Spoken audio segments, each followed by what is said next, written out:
G'day guys, kia ora and good evening. It's Dave here from New Zealand Outdoor Blades and Bullets. Hope you're doing fantastic tonight. Dear cartridge of the week, well there's actually two of them I'm going to talk about, and that is the 280 Remington and the 280 Ackley Improved.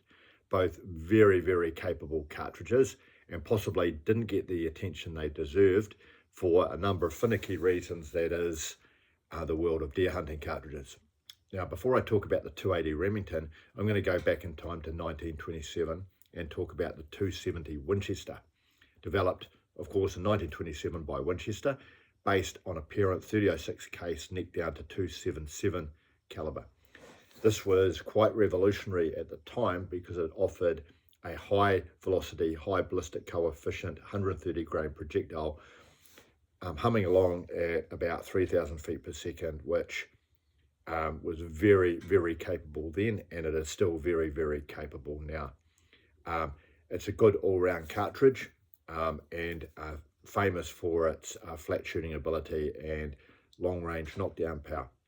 It was helped along by a couple of gun writers who took a shining to it and helped advertise the 270 Winchester. So around this period you had a lot of American hunters using the 30-06 and or the 270 Winchester as their deer hunting rifles. Now, over the next 20 or 30 years, pretty much all of the major American rifle makers chambered rifles in the 270 because it was so popular. Then in 1957, 30 years later, Remington decided that they would bring out a cartridge that was quite similar, and this was a 280 Remington. And it was based on a 30-06 parent case, but neck down to 7mm or 284. Caliber. So this was very close to what a 270 was.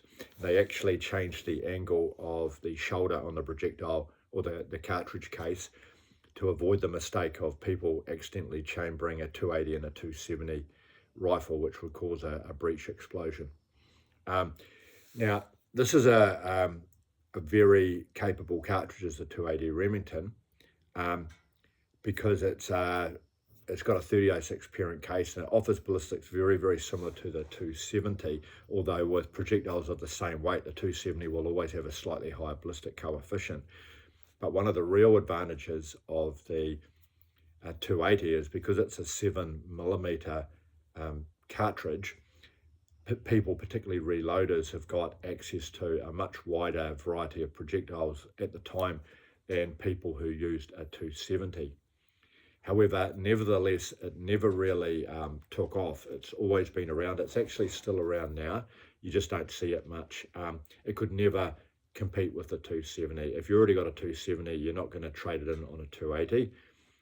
And the availability of 270 rifles and ammunition is through the roof. So the 280, unfortunately, could never really compete. They tried changing the name, etc., but it never really took off. Now, around that time, there was also a wildcat called the 280 Ackley Improved, and in 2008, although it had been around for decades before, it was finally brought out as a factory cartridge. And the 280 Ackley Improved is like the 280 on steroids. It's going about 150 feet per second faster, and for a Hornady factory ammunition, 162 grain ELDX, it's going at about 2,850 feet per second.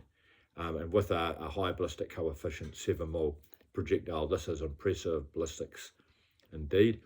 And it's still going about 2,000 feet per second at 500 yards. So very capable.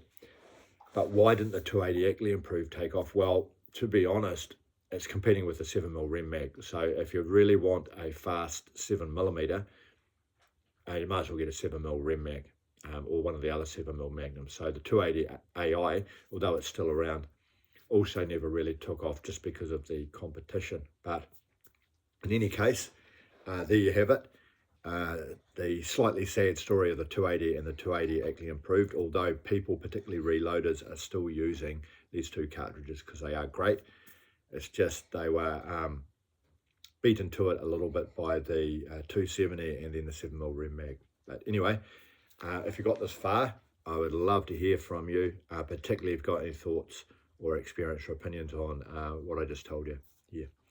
Have a fantastic night. Cheers.